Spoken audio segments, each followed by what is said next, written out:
नीरसं हि शब्दशास्त्रम् नीरसं हि शब्दशास्त्रम् नाम रसविधानत नामरसविधानता यो मृत्यन्नधान्द्रेभ्य यो अमृतेन अदाहृभ्य श्रीजीवो विजयतामसौ श्रीजीवो विजयतामसो साङ्केत्यं पारिहास्यं वा साङ्केत्यं पारिहास्यं वा स्तोभं हेलनम् एव वा स्तोभं हेलनम् एव वा वैकुण्ठनाम गृहणम् वैकुण्ठनाम गृहणम् शेषगहरं विदुः। अशेषागहरं विदुः। जय श्री जीव गोस्वामी प्रभु की। जय श्री जय हरिनामामृत व्याकरण की जय। कृपा जय श्री गुरु महाराज की जय। जय।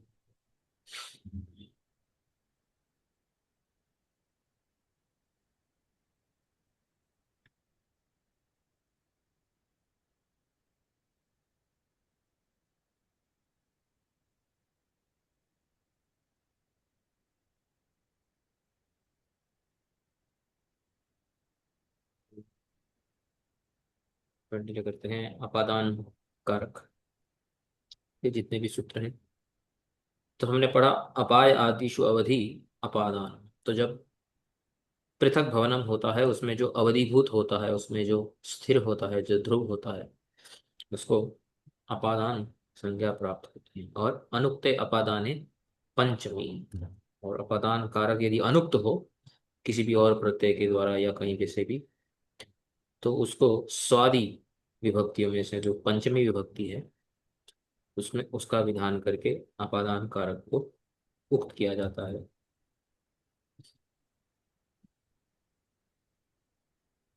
तीन प्रकार के अपादान अपादान कारक होते हैं: निर्दिष्ट विषयम, उपात्त विषयम और अपेक्षित क्रियम। और पिछली बार हमने दो सूत्र और पढ़े। प्रभवे तत्स्थानम। प्रभवे इति उक्ते प्रथम प्रकटनम। पहली बार कोई पदार्थ जब प्रकट होता है जिस स्थान से, तो जिस स्थान से वो प्रकट होता है उसको अपादान संज्ञा प्राप्त होती है। तो प्रभवे तत्स्थानम, उस स्थान में जहाँ पे जो है वस्तु जो है उसका प्रगति भवनम हुआ है।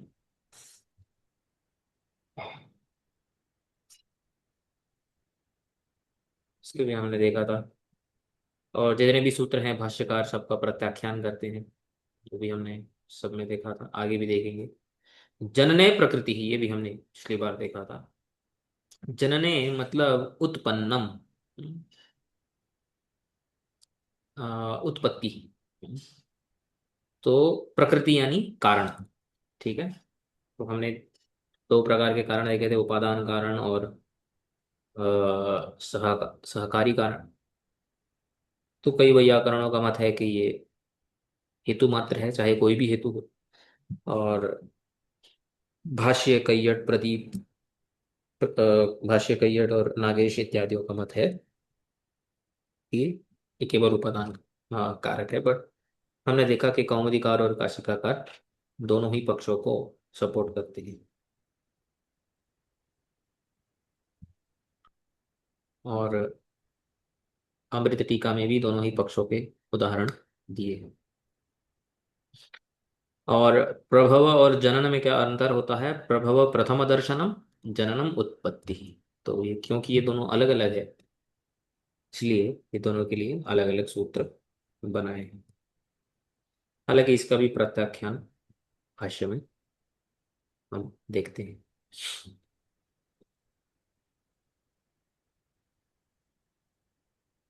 अभी आगे बढ़ते हैं, अगला सूत्र देखते हैं। अंतर्धौ शंकास्पदम।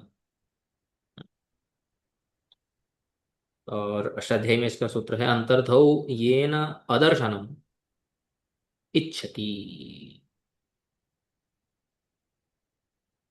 तो इसका अर्थ क्या है देखो, यहाँ पे देखते हैं पहले। अंतर्धौ येन अदर्शनम इच्छति, उसका अर्थ पहले पढ़ते हैं। व्यवधानस्य आधारेण यस्मात् अदर्शनम इष्यते तत्कारकम अपादान संज्ञम भवति। क्या बोल रहे हैं? व्यवधान से आधारेण। व्यवधान का मतलब होता है बीच में कुछ होना। रुकावट ना। हाँ, रुकावट, ऑब्स्ट्रक्शन। तो उसका सपोर्ट लेकर किसी से छुपने की इच्छा हो रही है। यस्मात, हम्म, एक पदार्थ की एक व्यवधान है। एक पदार्थ है जो दूसरे पदार्थ से उस व्यवधान के माध्यम से छुपने की इच्छा कर रहा है। हम्म तो आ, वो जो जिससे छुपने की इच्छा हो रही है, जो छुप रहा है वो नहीं, जिससे छुपने की इच्छा हो रही है, छुपने वाले की, उसको अपदान जो है संज्ञा प्राप्त होती है, हाँ?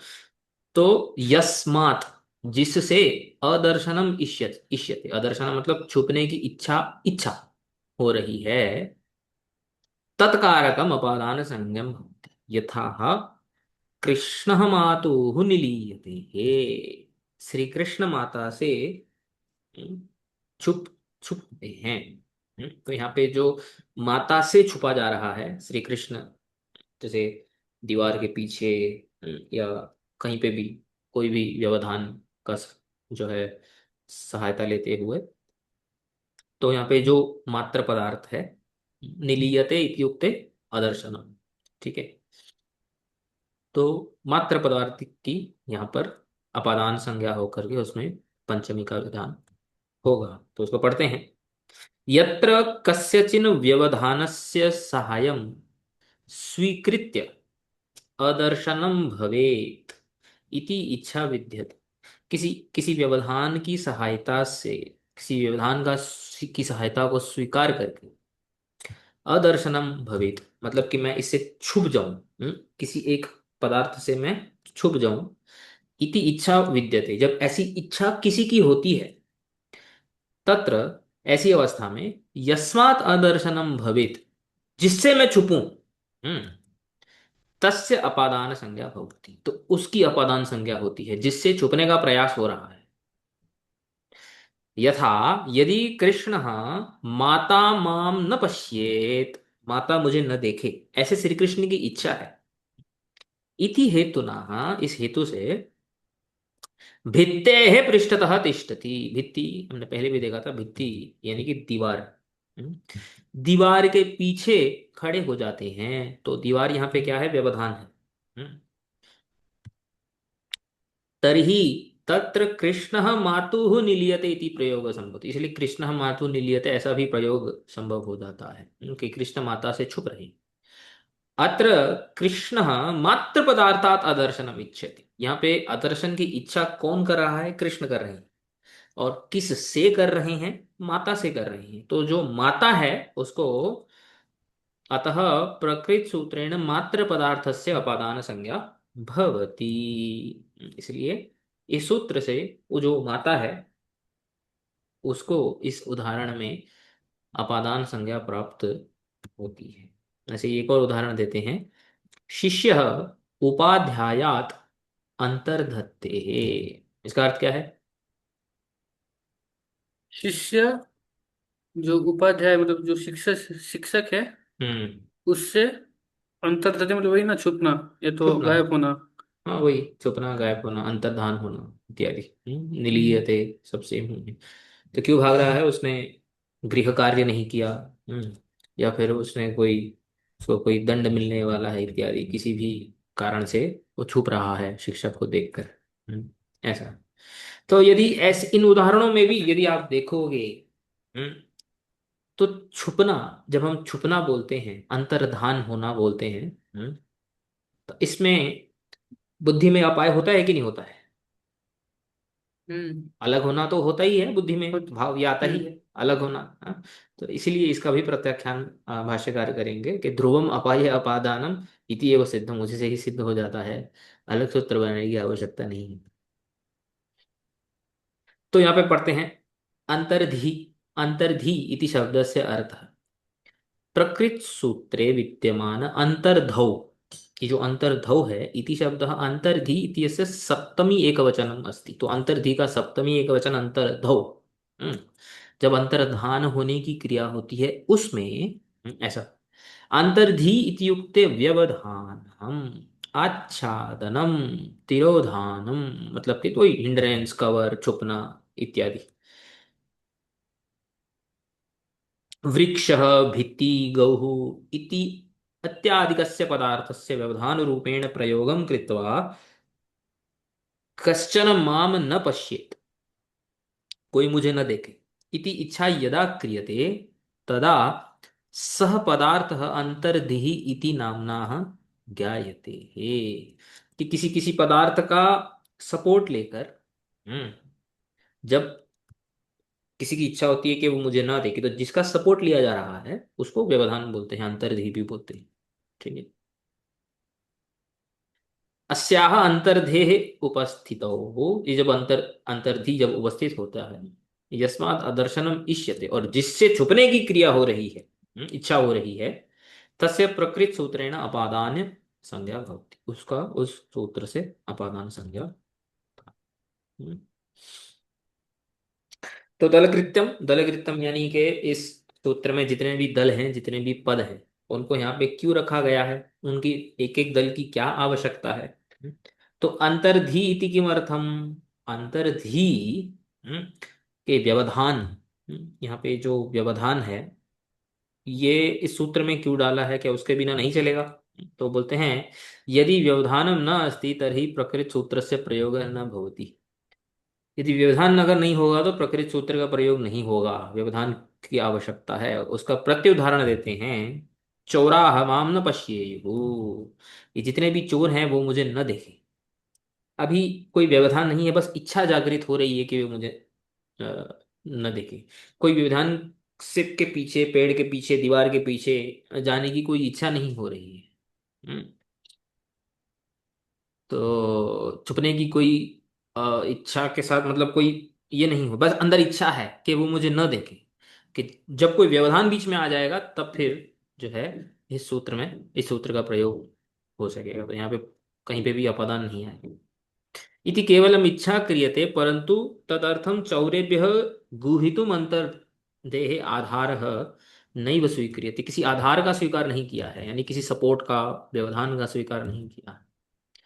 तत्र प्रकृत सूत्रेण चौर पदार्थ से अपादान संज्ञम नैव भवति, तो इनको अपादान संज्ञा नहीं दिया जाएगा, बल्कि तो ये तो जो है पश्येयु हो गए, तो कर्ता हो गए, और कर्ता से प्रथमा नाम मात्र अर्थे से प्रथमा यहाँ पे आ गई। ये न अंतर्धौ, ये न, तो यहाँ पे ये न मतलब क्या है?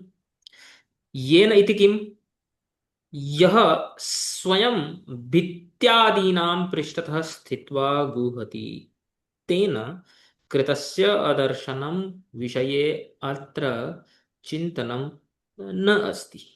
देखो ये भी क्या बोल रहे हैं, देखो, ये न स्वयं भित्त्यादीनां पृष्ठतः स्थित्वा, जो व्यक्ति स्वयं भित्ति आदि यानी दीवार इत्यादि के पीछे खड़ा हुआ है, तेन कृतस्य अदर्शनस्य, अदर्शनस्य मतलब जिससे वो छुपने का प्रयास कर रहा है, जैसे कृष्ण माता से छुप रहे हैं, ठीक है। अब कृष्ण माता को देख रहे हैं, उसकी बात यहाँ पे नहीं हो रही। हम्म, माता कृष्ण को न देखे ऐसी कृष्ण की इच्छा है। तो उसी के लिए यहाँ पे ये न डाला गया, ये न मतलब ये न अदर्शनम इच्छति, जिससे जो है अदर्शन की इच्छा हो रही है कि वो मुझे ना देखे, मैं उसको देखूं कि नहीं देखूं। बेसिकली इतना ही है, इसी के लिए यहाँ पे येन शब्द का प्रयोग किया गया है। एतत अपितु यस्मात् गुह्यते, मतलब जिससे ही छुपने का प्रयास हो रहा है, स गूढ़ से दर्शनम न कुर्यात् इति अत्र इच्छा वर्तते, वो छुपने वाले का दर्शन न करे, ऐसा इच्छा हो रही है। एतत् स्पष्टीकर्तुम् एव अस्मिन् सूत्रे येन इति शब्दः प्रयुक्तः अस्ति। हम्म। इच्छति इति किम, अच्छा इच्छति, हम्म, खाली ऐसे ही बोल देते अंतर्धौ येन अदर्शनम, इच्छति यहाँ पे क्यों डाला है, अदर्शनम अभवत उत न, इति विषयं विना एव केवलम् इच्छायाः सन्दर्भेण अपि प्रकृतसूत्रस्य प्रयोग अवश्यं सम्भवति इति स्पष्टीकर्तुं प्रकृतसूत्रे इच्छति इति शब्दः प्रयुक्तः अस्ति। समझ में क्या लिखा है?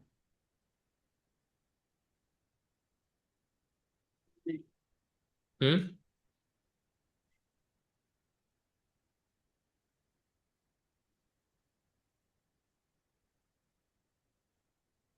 तो आप बताएंगे तो अच्छा है। तो यहाँ पे प्रश्न ये पूछ रहे हैं कि इस सूत्र में इच्छति का प्रयोग क्यों किया गया है? इच्छति का प्रयोग इसलिए किया गया है कि अदर्शनम अभवत उत न, वो अदर्शनम हो पाए या न हो पाए, इस विषय की चिंता किए बिना केवल यदि ऐस उससे उस पदार्थ से मेरा अदर्शन हो, यानी वो पदार्थ मुझे न दिखे, ऐसी यदि इच्छा भी जागृत हो जाती है तो भी जिससे छुपने की इच्छा होती है उसको अपादान संज्ञा प्राप्त होती है। समझ में आया कि नहीं समझ में आया? नहीं समझ में नहीं। आया? ये देखो, नहीं। उदाहरण देखते हैं। यथा यत्र कृष्णः माता माम न पश्येत इति हेतुना भित्तेः पृष्ठतः गुह्यति, इसका अर्थ क्या है? कृष्णा सोचते हैं कि जैसे माता मुझे न देख पाए, इसलिए वो दीवार के पीछे छुप गए ऐसा। हाँ, छुप रहे हैं, ठीक है। तत्र हम्म। माता वस्तुतः कृष्णं पश्यति उत न पश्यति इत्यस्य चिन्तनं विना एव प्रकृतसूत्रस्य प्रयोगं कृत्वा कृष्णं मातुः निलीयते इति प्रयोग अवश्यं सिद्ध्यति। इसका बताओ, इस वाक्य का अर्थ बताओ।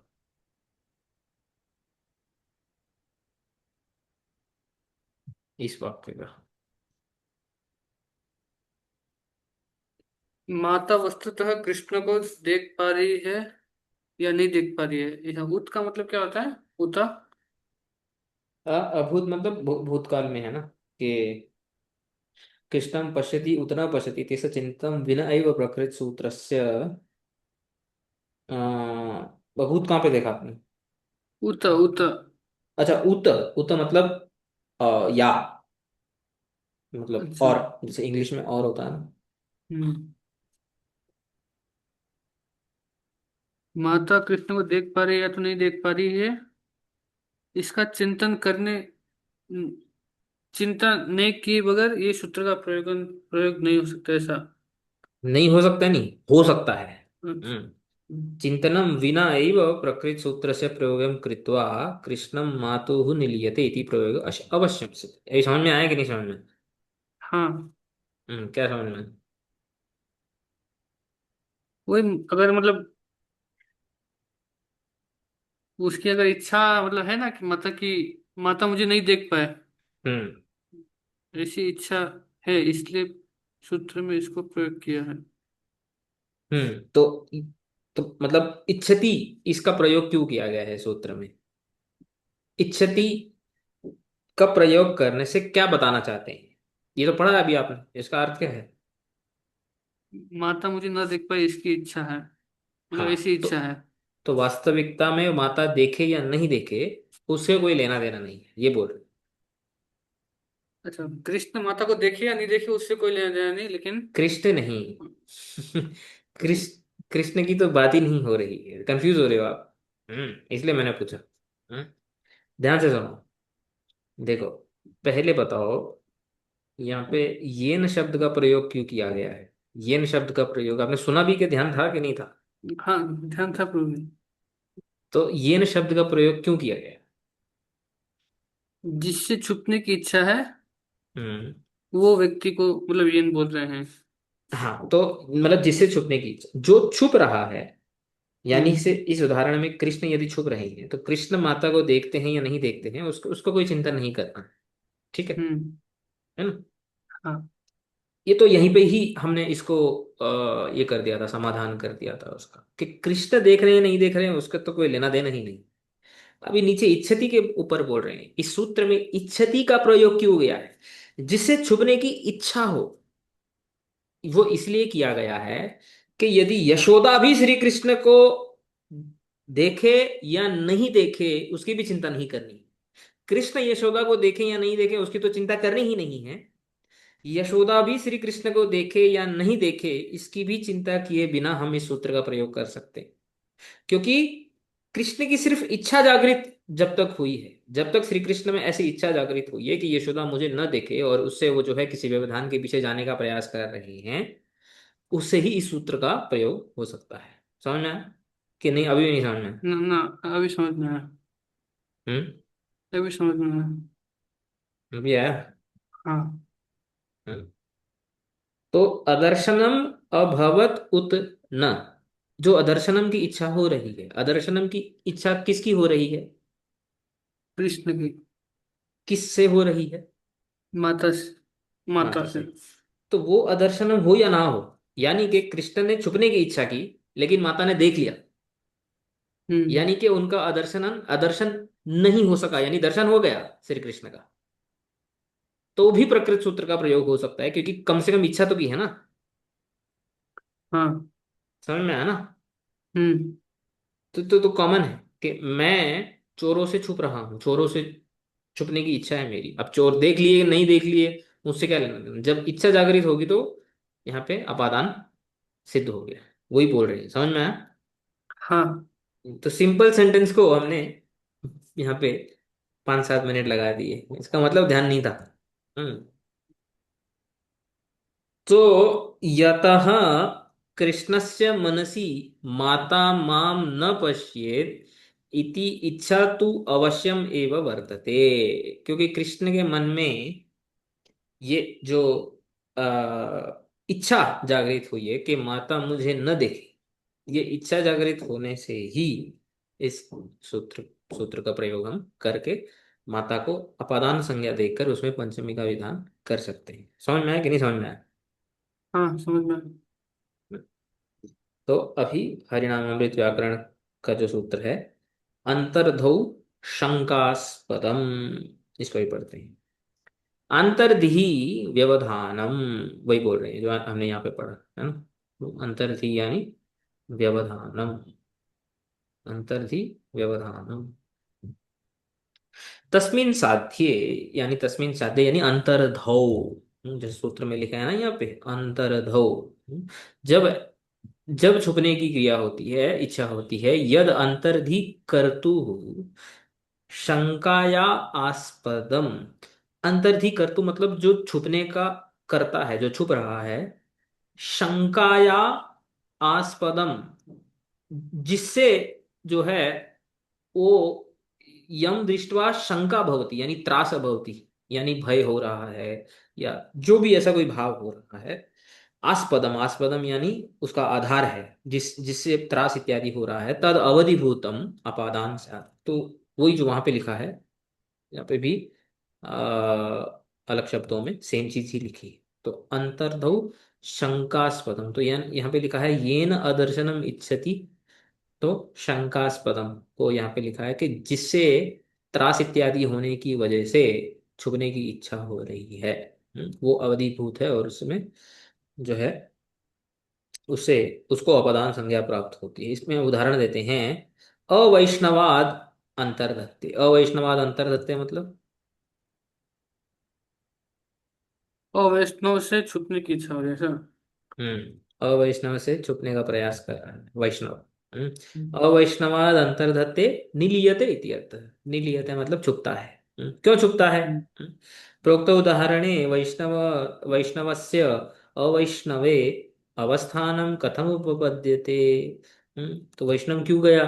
अवैष्णव के पास ऐसे कैसे, क्या सोच करके गया? छुपने के लिए गया।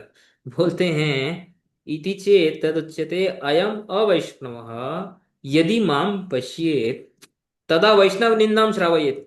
ये वैष्णव जब मुझे देखेगा तो मुझे वैष्णव निंदा सुनाएगा, इधर उधर की बात करेगा। हम्म। हम्म। तो इति एवं चिंतयन ततो निलीयते, इसलिए वो वहां से भागता है। तो उदाहरण के ऊपर थोड़ा कारण दे रहे हैं कि वो क्यों भागता है। हम्म। समझ में आया? हाँ।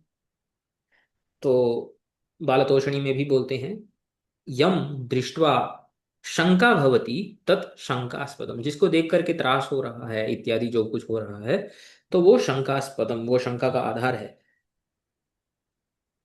यानी जिसे छुपने की इच्छा होती है, शंका स्थानम तद अवधिभूतम स्यात् अंतर्धि अंतर्धानम। फिर जीव गोस्वामी बोलते हैं, एते कर्तुः पूर्वस्य स्थिति क्रियायाः विषयाः। अच्छा, ये क्या बोल रहे हैं?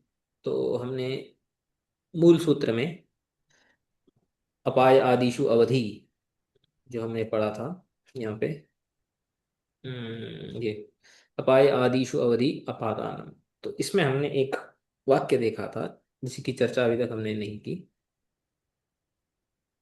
कर्तुः कर्मणो वा पूर्वयोः क्रिया ज्ञानयोः विषयो अवधि। हमने क्रिया ज्ञान को छोड़ दो, बाकी तो हमने देखा था कर्ता और कर्म का जो पूर्व में जो विषय यानी आधार था, वो अभी क्या हो गया, अवधिभूत हो गया। ये तो हमने देखा था, अगर आपको याद होगा तो।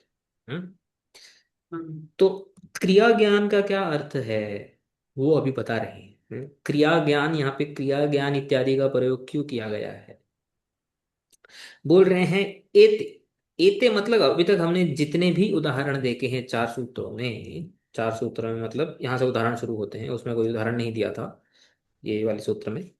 ये अपादाने पंचमी से उदाहरण शुरू हुए थे, मथुराया आगत यहाँ से उदाहरण शुरू हुए थे हरिनाम अमृत व्याकरण में। इस सूत्र में अपादाने पंचमी वाले सूत्र में, फिर उसके बाद प्रभवे तत्स्थानम जो हमने उदाहरण देखा था, हिमवतः गंगा प्रभवती। और फिर उसके बाद जनने प्रकृति। और फिर उसके बाद अभी जो हमने सूत्र पढ़ा, यानी अंतर्धौ शंकास्पदम। ये चारों सूत्र में एते इति उक्ते उक्त सूत्र चतुष्टय, ये चारों सूत्रों में उदाहरणेषु जितने भी उदाहरण दिए थे, सर्वे अवधयः इति अर्थ, मतलब सबको ही काउंट करना है। एते से मतलब जितने चार सूत्रों में जितने भी अब तक उदाहरण दिए गए हैं, सारे उदाहरणों को आपको काउंट करना है। ये उदाहरण कौन सी कैटेगरी के हैं? एतेन मतलब एतेन मथुरायाम तिष्ठन् ततः आगतः इति आदि अर्थाः ज्ञेयाः। तो इस इन चारों को बोल रहे हैं कर्तुः पूर्वस्य स्थिति क्रियायाः विषयाः। ये जितने भी चार सूत्र में हमने उदाहरण देखे थे, ये इसमें कर्ता की जो है पूर्व स्थिति क्रिया का आधार था, और वो अब अपादान बन गया है। अभी आगे जो उदाहरण देखेंगे ना, उनमें कर्ता का ज्ञान का आधार होगा, किसी में कर्म की क्रिया का आधार होगा, इत्यादि ऐसा ऐसा भेद आएगा। तो अभी तक हमने जितने भी उदाहरण देखे हैं उसमें वो ये बोल रहे हैं, ये खाली जीव गोस्वामी ने क्लासिफिकेशन किया है बस। मतलब इसमें कोई क्या बोलते हैं, सूत्र से इसका कोई मतलब अपादान इत्यादि से कोई इसमें कोई कुछ खास ऐसा संबंध नहीं है। बस एक क्लासिफाई कर रहे हैं कि जितने भी सूत्र को कैटेगरी में डाल रहे हैं। तो बोल रहे अभी तक हमने जितने भी सूत्र देखे, उनमें जितने भी हमने उदाहरण देखे हैं, तो इसमें जो करता है, हम्म, उसकी पूर्व क्रिया स्थिति जो थी वो अभी अपादान हो गई है। तो यानी देखो, मथुरा मथुरायाम आगतः उद्धव, तो इसमें कर्ता कौन है? उद्धव। उद्धव। तो मथुरा से आया, इसका मतलब उद्धव पहले मथुरा में था। क्रिया मतलब हम्म। साक्षात मथुरा में था कि नहीं था? था पहले। ऐसे ही हिमवतः गंगा प्रभवती, तो हिमवत गंगा प्रभवती मतलब जो हिमालय में थी ना, तो वहां से ही तो आई। तो प्रभाव मतलब प्रभाव होने प्रभावती मतलब कि जो प्रकट प्रथम दर्शन जो है, उसका कर्ता कौन है? गंगा है, गंगा पदार्थ है। तो पहले जो उसका क्रिया सहित आधार मतलब वहां पे थी, साक्षात रूप में हिमालय में थी। और ऐसे ही यदि हम देखेंगे कि जो हमने देखा था शरह श्रृंगात जायते, तो जायते मतलब जनने, है ना? तो उत्पत्ति, शर की उत्पत्ति हो रही है, पिछली बार हमने देखा था। तो उत्पत्ति का कर्ता कौन है? शर है। शर की पूर्व क्रिया स्थिति कहाँ पे थी? इसमें थी श्रृंग श्रृंग में। तो वहीं पे ही तो था वो, मतलब जब बना नहीं था तो श्रृंग के रूप में था। हम्म, और यहाँ पे भी में। अभी जो आज अभी जो हमने उदाहरण जो देखे, अवैष्णवाद अंतर्धत्ते इत्यादि, या यहाँ पे भी जो हमने उदाहरण देखे, हम्म, कृष्ण हम तो कृष्ण पहले कहीं पे थे, वैष्णव पहले कहीं पे था, उसको ऐसे लग रहा था कि अवैष्णव मुझे देख लेगा। तो जो करता है, ये उसकी पूर्व क्रिया की स्थिति से वो जो है उसको अभी अपादान बोल रहे हैं। समझ में आया कि नहीं समझ में आया? हाँ। ठीक है, एक क्लासिफिकेशन है, आगे और क्लासिफिकेशन देंगे तो और अच्छे से समझ में आएगा। ठीक है, और अन्य उदाहरण क्या है? यहाँ पे देखो बोल रहे हैं, उपाध्यायाद अंतर्धत्ते, देखा मैं, उपाध्याय निलीयते, माँ माम उपाध्यायो द्राक्षी इति निलीयते, देवदत्त यज्ञदत्ताद अंतर्धत्ते निलीयते, इत्यादि बहुत सारे उदाहरण बन सकते हैं। अष्टाध्यायी में हमने देखा यहाँ पे सब। और फिर भाष्यकार क्या बोलते हैं? वही सेम चीज। भाष्य भाष्ये सूत्र से प्रत्याख्यानम कथम उपाध्यायाद अंतर्धत्ते, उपाध्यायाद अंतर्धत्ते इति कथम, कैसे? लोग बोलते हैं, पश्यत्य अयम यदि माम उपाध्याय, यदि उपाध्याय माम पश्यति, ये जो उपाध्याय है, यदि मुझे ऐसा, मुझे जब देखेंगे, तो पश्यति ध्रुवम में प्रेषणम उपालंभो वा इति, तो जैसे ही मुझे देखेंगे एकदम से मेरे को सेवा दे देंगे। ऐसा होता है ना, अरे यार सेवा दे देगा, कुछ तो पकड़ा हम्म। देगा, बोलेगा ये करो वो करो। उपालंब, या फिर डांटेंगे, कुछ तो मैंने गलती की है उसके लिए। सबुद्ध्या संप्राप्य निवर्तते, इसलिए बुद्धि से अलग होने की जो है चेष्टा होती है, अपाय आता है बुद्धि में। तत्र ध्रुवम अपाये अपादानम इति एव सिद्धम इति महाभाष्यकार। समझना? हाँ। उसी चीज को यहाँ पे बोला है। छात्र उपाध्यायात अंतर्धत्ते इति आदिषु प्रयोगेषु छात्र उपाध्याय माम न पश्येत् इति हेतुना अंतर्देह सहायं स्वीकरोति ही इति उक्ते छात्रौ आदौ छात्रः उपाध्यायस्य दर्शनात् स्वस्य निवर्तनं चिन्तयति, ततश्च अन्तर्देहे आधारेण उपाध्यायः मां न पश्येत् इति इच्छति। तो बोल रहे हैं कि अपनी बुद्धि में वो पहले सोचता है कि मैं इनसे अलग हो जाऊं, इसलिए वो प्रयास करता है छुपने का, तो ये अलग करना बुद्धि में आया ना। तो अनेन प्रकारेण अत्र अदर्शन क्रियायां प्रारंभे बुद्धिकृत अपायः अवश्यं वर्तते। अतः इदम् उपात्त विषयकं विषयम् अपादानम् एव मत्वा ध्रुवम् अपाये अपादानम् इति इत्यनेन एव अत्र अपादान संज्ञा अवश्यं भवति, अवश्यं भवितुम् अर्हति। तदर्थं पृथक् सूत्रम् अत्र अनावश्यकम् इति अत्र भाष्यकारस्य आशयः वर्तते, ऐसा भाष्यकार का मत है। ठीक है, हम्म। अब अगला सूत्र देखते हैं। अथ असहनार्थ पराजेः सोढ़ुम अशक्य। अब देखो, अब यहाँ पे इन्होंने जब जब भी सूत्रों को विभाग करेंगे ना, सूत्रों का क्लासिफाई करेंगे, जब जब भी सूत्र को, यहाँ पे इन्होंने सूत्रों को जब क्लासिफाई किया तो क्या बोला? एते कर्तुः पूर्व पूर्वस्याह स्थिति क्रियायाः विषय। अब तक जितने भी हमने सूत्र देखे, तो ये कर्ता के पूर्व स्थिति क्रिया के आधार थे। ठीक है, अब जब भी विभाग चेंज होता है, तो वो नए सूत्र में अथ शब्द का प्रयोग करते हैं। अथ मतलब अभी जो सूत्र हम, जो कुछ दो तीन जितने भी, जब तक अगला अथ नहीं आता है, जितने भी हम सूत्र देखने वाले हैं, इनका अलग विभाग होने वाला है। तो इस विभाग से उन्होंने सूत्रों का सीक्वेंस रखा हो, जीव गोस्वामी। तो अथ असहनार्थ पराजय हे सोढ़ुम अशक्य। ये सूत्र है, और अष्टाध्यायी में ही इसका सूत्र है, पराजय रसोढ़। असहन यानी असोढ़, पराजय। तो इसका हम अर्थ देखेंगे। पहले अथ का प्रयोग यहाँ पे क्यों किया है, पहले वो देते हैं। कर्तु स्थिति क्रियायाः विषयान् आहृत्य तस्य ज्ञानस्य विषयान् आहर्तुम् उपक्रमते। अभी कर्ता के पूर्व स्थिति क्रिया का आधार के उदाहरण देने के बाद, अभी कर्ता के ज्ञान, पूर्व ज्ञान के जो आधार है, ऐसे उदाहरण प्रारंभ कर रहे हैं। पूर्व ज्ञान का आधार क्या होता है, अभी जब उदाहरण देखेंगे तो समझ में आएगा। ठीक है, तो इसीलिए क्योंकि अभी वो प्रारंभ कर रहे हैं, उपक्रमते अथ इति, इसीलिए यहाँ पे अथ शब्द का प्रयोग किया है। ठीक है, तो अभी यहाँ पे अथ क्लियर हो गया। अभी असहनार्थ पराजय है सोढ़ुम अशक्य, सूत्र इतना ही है, असहनार्थ पराजय है सोढ़ुम अशक्य। तो पहले एक बार अष्टाध्यायी में देख लेते हैं। पराजयरसोढः पराजयरसोढः इत्युक्ते पराजयते। पराजयते का अर्थ क्या होता है? पराजित होना ऐसा। हम्म, तो वो फेमस अर्थ है, लेकिन यहाँ पे थोड़ा सा अर्थ भिन्न है। ठीक है।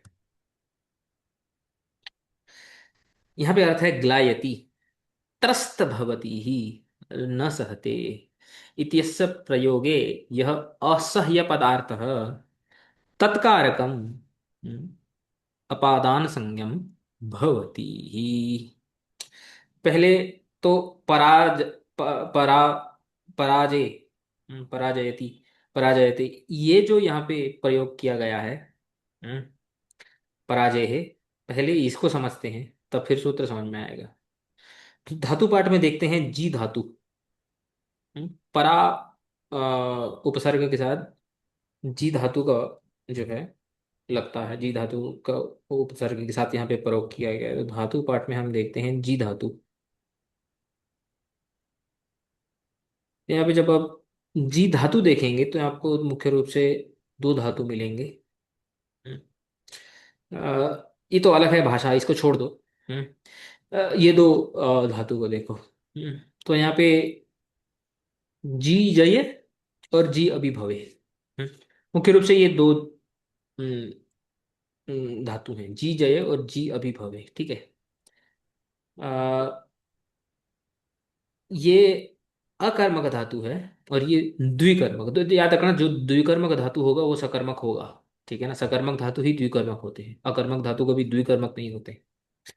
तो ये अकर्मक है, द्विकर्मक छोड़ दो अभी, ये अकर्मक है, ये सकर्मक है। तो ये यहाँ पे ये लिखा हुआ है देखो, धातु पाठे जी इति आख्यो दो धातु स्तः, दो धातु हैं। ये द्विवचन प्रयोग है, प्रथम पुरुष द्विवचन स्तः। जी जये, जी जये मतलब ये। ठीक है। अयम धातु उत्कर्षः भवति इति अस्मिन् अर्थे प्रयुज्यते। उत्कर्ष हो, यथा जयतु संस्कृतम, संस्कृत की जय हो, हम्म, या महाराज की जय हो, या गुरु महाराज की जय हो, गोवर्धन की जय हो, जो हम जय देते हैं। ठीक है ना। जय ध्वनि जो देते हैं, उत्कर्ष हो, आप मतलब आप, जैसे आपकी जय हो, इस प्रकार से। तो ये अकर्मक धातु है। क्योंकि यहाँ पे इस, हम जब बोलते हैं जय हो तो इसमें जब हम जय ध्वनि देते हैं तो क्या हो, किसको जय हो, है ना, ऐसे कुछ नहीं है, बस जय हो। हाँ, तो यहाँ पे जो फलाश्रय और व्यापार आश्रय एक ही है, जिसका हम जय दे रहे हैं, उसकी जय हो और उसका उत्कर्ष हो, तो उत्कर्ष होना भी वही है, उसका आश्रय भी वही है। हम्म। तो इसलिए ये अकर्मक धातु है। तो जब हम जय ध्वनि इत्यादि जय देते हैं, याद रखना ये भी जी, ये जी जय धातु से आता है, ये जो अकर्मक धातु है। संस्कृत संस्कृतस्य उत्कर्षः भवेत् इति अस्य अर्थः वर्तते। अयं धातुः अकर्मक अस्ति, अस्य प्रकृत सूत्रेण ग्रहणं न क्रियते, इसका इस सूत्र से कोई लेना देना नहीं। ठीक है। तो ये धातु तो हमने निकाल दिया। ठीक है, अभी दूसरे धातु पे आते हैं। ठीक है, ये जी अभिभवे, इसके ब्रैकेट में एक और भी अर्थ लिखा है, न्यूनी भवने, न्यूनीकरणे, ये इस सूत्र में प्रयोग होता है, इसलिए यहाँ पे लिखा हुआ है इसका, क्योंकि इसका मुख्य जो अर्थ है अभिभवे में आता है, जो आपने बोला, पराजित करना। ठीक है। लेकिन हम जानते हैं कि अनेक अर्थत्वम धातुत्वम, धातुओं के अनेक अनेक अर्थ होते हैं। ठीक है। तो जो अर्थ खाली इधर दिया है, खाली वही अर्थ नहीं होता है, भाषा में अनेक प्रकार से धातुओं के जो है प्रयोग होता है। अभी इसके दो प्रकार से इसका अ, प्रयोग होता है। ठीक है। इस धातु का मुख्य रूप से, मतलब ऐसे तो और भी हो सकता है, लेकिन मुख्य रूप से दो प्रकार से इसका प्रयोग होता है। सबसे पहला जो सबसे फेमस जो प्रयोग है वो यही है, अभिभवे, जो आपने बोला, या न्यूनीकरण। ठीक है। तो न्यूनीकरण मतलब अभिभवे इत्युक्ते विजयम प्राप्नोति। तो जब जब आपने बोला ना पराजय मतलब क्या, किसी को जीत लेना। हम्म?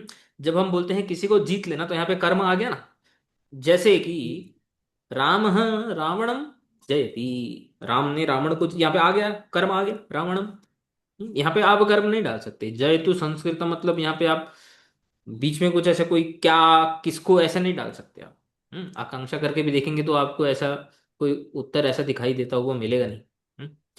राम रावणम विजयते, पराजयते, ये मतलब कोई भी उपसर्ग हो, वी हो, परा उपसर्ग हो इत्यादि, या बिना उपसर्ग के हो जायती। तो जो है अ, अर्थ एक ही है। ठीक है। अत्र जी धातु अभिभव न्यूनीकरणम इति अस्मिन् अर्थे प्रयुक्तः अस्ति, अस्यापि प्रकृत सूत्रेण ग्रहणम न भवति, इसका भी इस सूत्र में ग्रहण नहीं हुआ, यानी इस अर्थ में इस धातु का ग्रहण नहीं हुआ है। तो बचा जो दूसरा अर्थ।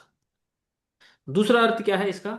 न्यूनी भवनम इति उक्ते त्रस्तः भवति। त्रस्त भवति मतलब जैसे अगर हम हमारी लोकल लैंग्वेज में बोलें, जैसे मुंबई में हम बोलते हैं ना, महाराष्ट्र इत्यादि में, पक जाना, बोर हो जाना, अच्छा किसी से, किसी व्यक्ति से, मतलब अरे कितना पकाता है, कितना बोर करता है, ऐसा, या फिर कितना दुखी करता है, इस प्रकार से।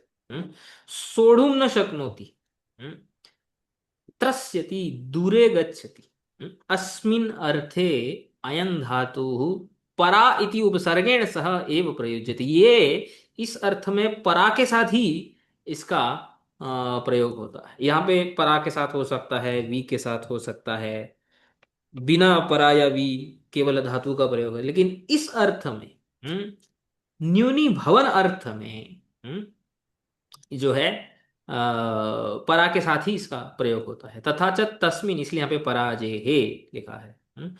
तस्मिन प्रयोगे वी पराभ्याम जे हे, ये आगे एक सूत्र हम देखेंगे, हरिणाम अमृत व्याकरण में भी आएगा कि वी पराभम जे, इस ये जो जी अभिभवे धातु है, ये जब वी और परा के साथ जब जुड़ता है तो उसमें आत्मपद हो जाता है। तो ऐसे तो ये धातु परस्मैपदी पदी है, लेकिन जी और वी, यहाँ पे देखो, यहाँ पे परस्मैपदी पदे का प्रयोग किया है, बट इन दोनों में आत्मनेपदी का प्रयोग किया है। तो ये इस सूत्र से होता है। हरिनाम अमृत व्याकरण में भी ये सूत्र आएगा कि उसमें आत्मनेपदी आ जाता है, तो वो बाद में देखेंगे। इति सूत्रेण जी धातो हो केवलम आत्मनेपदस्य एव प्रत्यय भवन्ति, अस्य अर्थस्य प्रकृत सूत्रे ग्रहणम कृतम अस्ति, केवल इस धातु का इस अर्थ में ही इस सूत्र में ग्रहण किया गया है। अभी समझ में आया? हाँ। यस्मात् पदार्थात् कश्चन त्रस्तः भवति इत्युक्ते यम पदार्थम सोढुम न शक्नोति।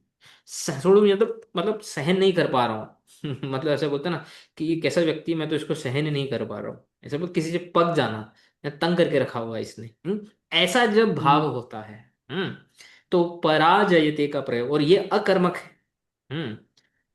तस्य पदार्थस्य प्रकृत सूत्रेण अपादान संज्ञम भवति, और इस अर्थ में ये धातु सकर्मक होते हुए भी जो ज्यादातर न्यूनीकरण या फिर अभिभवे के अर्थ में सकर्मक धातु है, इस अर्थ में अकर्मक हो जाता है। हम्म, क्योंकि इसमें कर्म नहीं है, कर्मपद नहीं है। जैसे उदाहरण देखते हैं हम, अभी देखो। देखो, पराजयते, ग्लायति, त्रस्तः भवति, न सहते, असोढ़ इत्युक्ते न सहते, न सहनम इत्यस्य प्रयोगे, यह असह्य पदार्थ, जो पदार्थ असहनीय है, मतलब इसको सहन करना ही मुश्किल हो गया है, ऐसा पदार्थ है, तत्कारकम अपादान संज्ञम भवति, यथा छात्र अध्ययनात् पराजयते। अब देखो, छात्र अध्ययनात् पराजयते, इसका अर्थ ये नहीं कि छात्र ने अध्ययन को पराजय कर लिया, ऐसा कोई मीनिंग नहीं बनेगा। इसका अर्थ क्या है? छात्र अध्ययन से पक गया, बोर हो गया, दुखी हो गया, हम्म, त्रस्त हो गया, हम्म। पढ़ पढ़ के तंग हो गया, ये अर्थ है। तो जिससे तंग हो गया, जिससे दुखी हो गया, जिसको वो सहन नहीं कर पा रहा अभी और ज्यादा, बस अब मुझसे नहीं होगा, ऐसा बोलते हैं ना इस भावना को, तो वो जिस, हम्म। जो वो नहीं, जिससे वो नहीं, वो सहन कर पा रहा है, जो भी है, वो पदार्थ को अपादान संज्ञा प्राप्त होती है, जिसमें पंचमी का विधान होता है। आई समझ में आया? हाँ। तो छात्र अध्ययनात् पराजयते, अब पक गया, मैं बोर हो गया पढ़ पढ़ के, ऐसा। पराजयते न सहते, ग्लायति, त्रस्तः भवति इत्यस्य प्रयोगे यम न सहते, मतलब जो सहन नहीं हो रहा है, इत्युक्ते यस्मात् त्रस्यति, जिससे त्रास हो गया है, जिससे बोर हो गया है, तस्य प्रकृत सूत्रेण अपादान संज्ञा भवति। उस पदार्थ की इस सूत्र से अपादान संज्ञा होती है।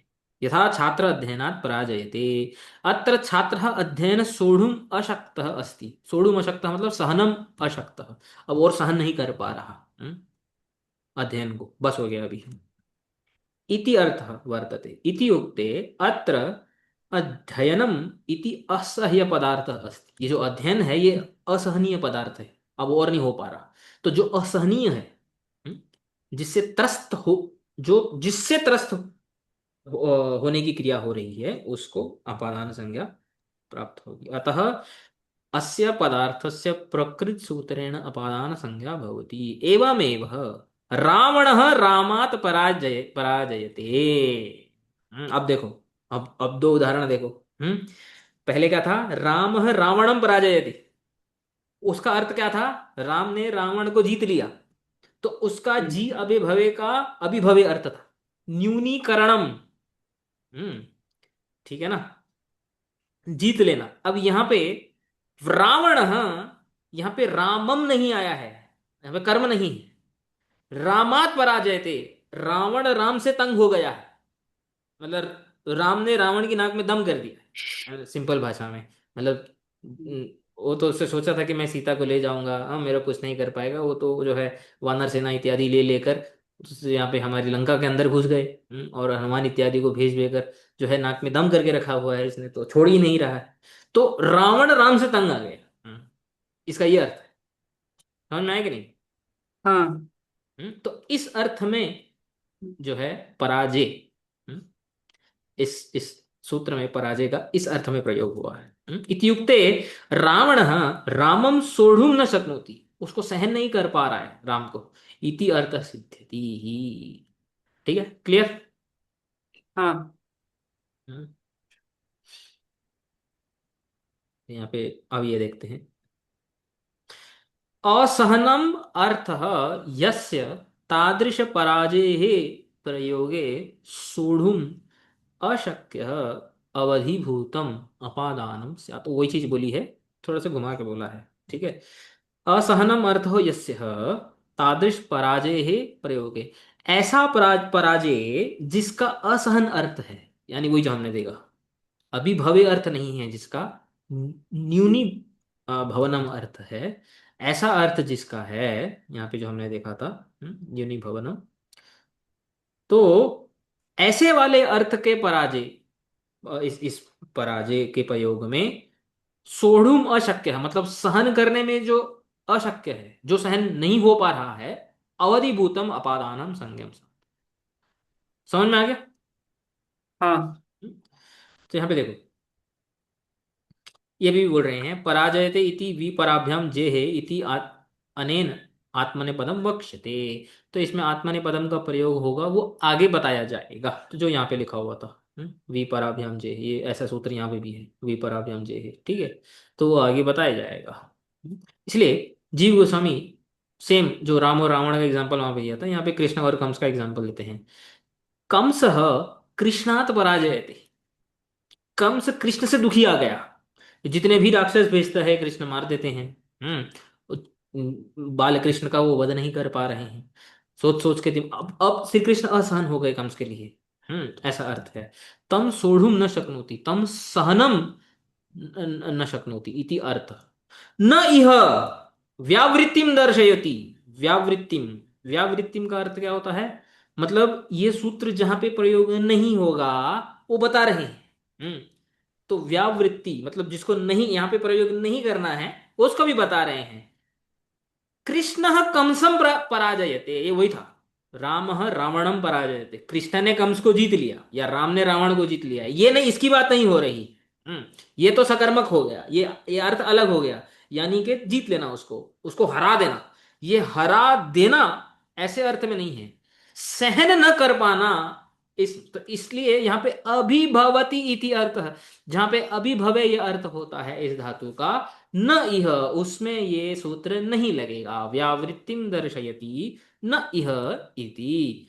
अत्र पराभव प्राभवार्थ अर्थत्वान न अवधिर इति भाव। अगर पराभव अर्थ होगा यानी के असहन अर्थ अगर नहीं होगा, पराभव अर्थ होगा, तो इसमें अवधि नहीं होगी। केवल असहनम अर्थो यस्य तादृश पराजय प्रयोगे सोढ़ुम अशक्यो अवधिभूतम अपादानम स्यात्। समझ में आ गया कि नहीं? हाँ। क्लियर एकदम? क्लियर। ठीक है। तो इसमें भी बोला है कि इसे दल कृत्यम देखते हैं। असोढ़ इति किमर्थम। हम्म, इस सूत्र में असोढ़ ऐसा प्रयोग क्यों किया गया है? यहाँ पे भी बोला है ना, सोढ़ुम अशक्य, सोढ़ुम अशक्य, यानी असोढ़, असोढ़। तो ऐसा प्रयोग क्यों किया गया है? इसका ऐसे प्रयोग करने का क्या कारण है? यदि पराजयते इति धातुः न्यूनीकरणम् इति अस्मिन् अर्थे प्रयुज्यते, तर्हि तत्र प्रकृतसूत्रस्य प्रयोगः न भवति ही। ठीक है। तो अगर अभिभवे इस अर्थ में धातु का प्रयोग होगा, उस अर्थ में इस सूत्र का प्रयोग नहीं हो सकता है। उसकी व्यावृत्ति दिखाने के लिए इस सूत्र में असोढ़ इस पद का प्रयोग हुआ है। वही बात है, यथा राम रावणम पराजयते, ये असोढ़ के अर्थ में नहीं है। ये कौन से अर्थ में है? अभिभवे के अर्थ में है। अत्र राम रावणस्य हानिं करोति, रावणं न्यूनीकरोति इति अर्थ अस्ति, नहीं राम रावणम असह्य। इसलिए देखो, टीकाकारों ने और हरिनामामृत व्याकरण में भी देखो, जब दोनों अर्थ अलग अलग होते हैं तो दोनों में राम और रावण को बदल दिया है। राम कभी रावण से तंग नहीं आए। है ना? ये नहीं हो हम्म। सकता है, रावण कभी राम को तंग नहीं कर सकते, ऐसे ही कंस कभी कृष्ण को तंग नहीं कर सकते।